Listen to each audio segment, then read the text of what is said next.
महामोहातङ्क प्रशमन पराकस्मिकभिषक् निरापेक्षो बन्धुर्विदितमहिमा मङ्गलकरः शरण्यः साधूनां भवभयभृतामुत्तमगुणो महावीरस्वामी नयनपथगामी भवतु मे। जय बोले देवादिदेव श्री पद्म प्रभा भगवान की जय। परम पूज्य चारित्र चक्रवर्ती आचार्य श्री शांति सागर जी महाराज की जय। परम पूज्य वात्सल्य वारिधि गुरु आचार्य श्री वर्धमान सागर जी महाराज की जय। अष्टानिका महापर्व की जय।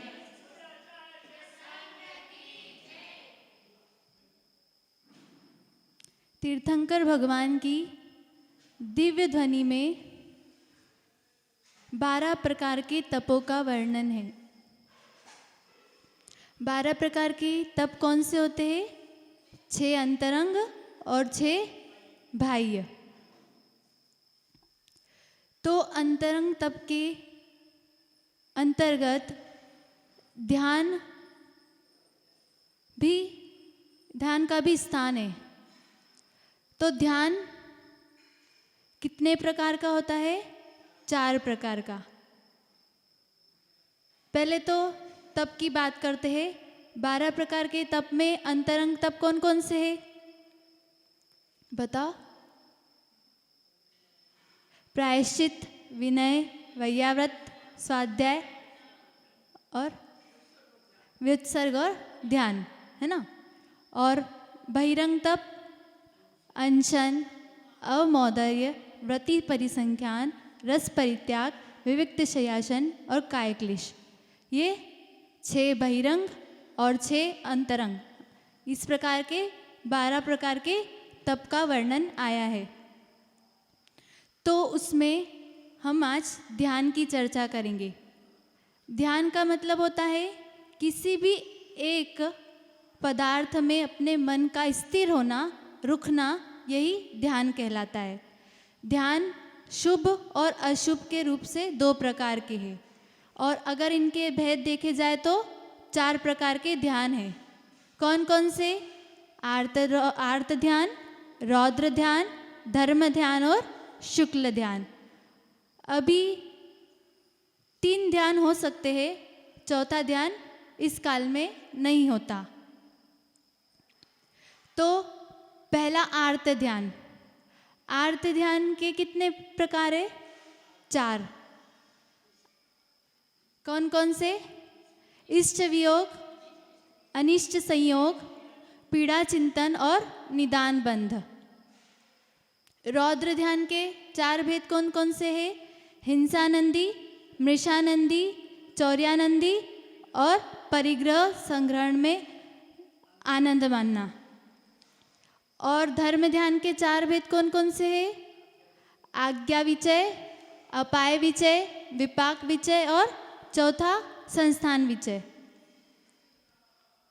और शुक्ल ध्यान के 4 भेद कौन कौन से हैं?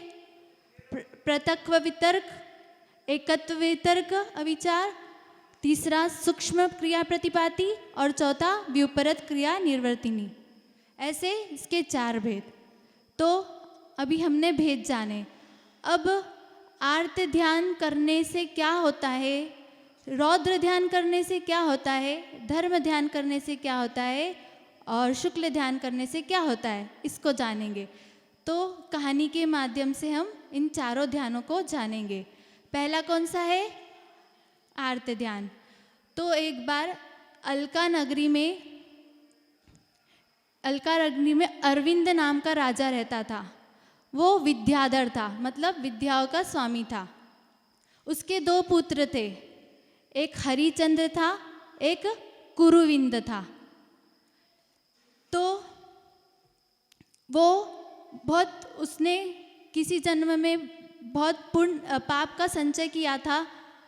पुण्य का संचय करने से तो उसे विद्याधर की पर्याय मिली, पर उस जन्म में उसने बहुत पाप करा था। तो उस पाप के उदय के कारण उसे शरीर में दाह ज्वर हो गया, मतलब उसके शरीर में ऐसा लगता था आग निकल रही है, उसे बिल्कुल भी चैन नहीं पड़ रही थी। जब उसका पाप कर्म का उदय आया तो उसे दाह ज्वर उत्पन्न हो गया। तो वो उसकी विद्याओं ने भी उसका साथ छोड़ दिया, क्योंकि पुण्य क्षीण होने पर विद्याएं भी नष्ट हो जाती है। तो उसकी सब सारी विद्याएं नष्ट हो गई थी। तो उसने अपने पुत्र को बोला, मुझे बहुत भयंकर दाह ज्वर हो रही है, तो तुम मुझे अपनी आकाशगामिनी विद्या से मुझे उत्तर कुरु में पहुंचा दो, वहाँ की शीतल वायु से मेरा दाह ज्वर ठीक हो जाएगा। वो अपने पुत्र को ऐसा बोलता है, तो उसका पुत्र को दया आ जाती है, वो भी अपने पिता की भक्ति में उसे आकाशगामिनी विद्या के द्वारा भेजवाने की पूरी व्यवस्था कर देता है। पर उसका पुण्य तो क्षीण हो गया था, उसका तो पाप का उदय था, तो वह आकाशगामिनी विद्या भी उसको कार्य नहीं करती है। तो उसको उसके पुत्र को दुख होता है। फिर वो दूसरे पुत्र को बुलाता है, उसका नाम क्या था? कुरुविंद। तो वो एक दिन क्या होता है, दो छिपकलियाँ लड़ती रहती है। तो दो छिपकलियाँ लड़ती है, तो उनमें लड़ने के कारण एक छिपकली की पूंछ कट जाती है। पूंछ कट जाने के कारण उसके पूंछ में से खून गिर जाता है। तो वो जैसे खून किस पे गिरता है? राजा अरविंद के शरीर पर गिरता है। और जैसे ही उसके शरीर पर खून गिरता है तो वो क्या हो जाता है, उसको ठंडान महसूस होती है, उसको शांति महसूस होती है।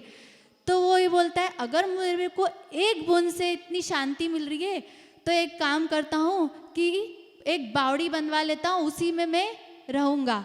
तो वो अपने पुत्र कुरुविंद को बुलाता है और बोलता है कि बेटा तू एक काम कर, मुझे ना यहाँ पे आसपास बहुत सारे पशु रहते हैं, तू उनको मार कर उनके रक्त से एक बावड़ी बनवा दे, जिसमें कि मैं रहूँगा तो मेरा दाह ज्वर शांत हो जाएगा। तो उसका पुत्र धर्मात्मा रहता है। तो वो एक मुनि के पास जाता है।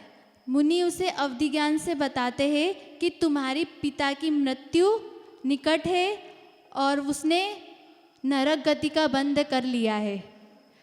तो अब वो तो पिता की भक्ति थी उसके प्रति, अब उसके पिता की इच्छा भी पूरी करनी थी और पाप भी नहीं करना था, क्योंकि वो तो पापी नहीं था। तो वो एक युक्ति लगाता है और लाख के लाल रंग से कृत्रिम बावड़ी बना देता है।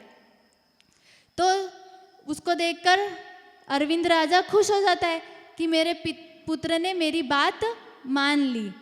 तो वो जैसे ही उसमें जाता है और उसमें कुल्ला करता है तो उसे पता चल जाता है कि ये तो नकली है, ये असली खून की बावड़ी नहीं है। तो उसे बहुत गुस्सा आता है कि मेरे पुत्र ने मेरे साथ छल किया।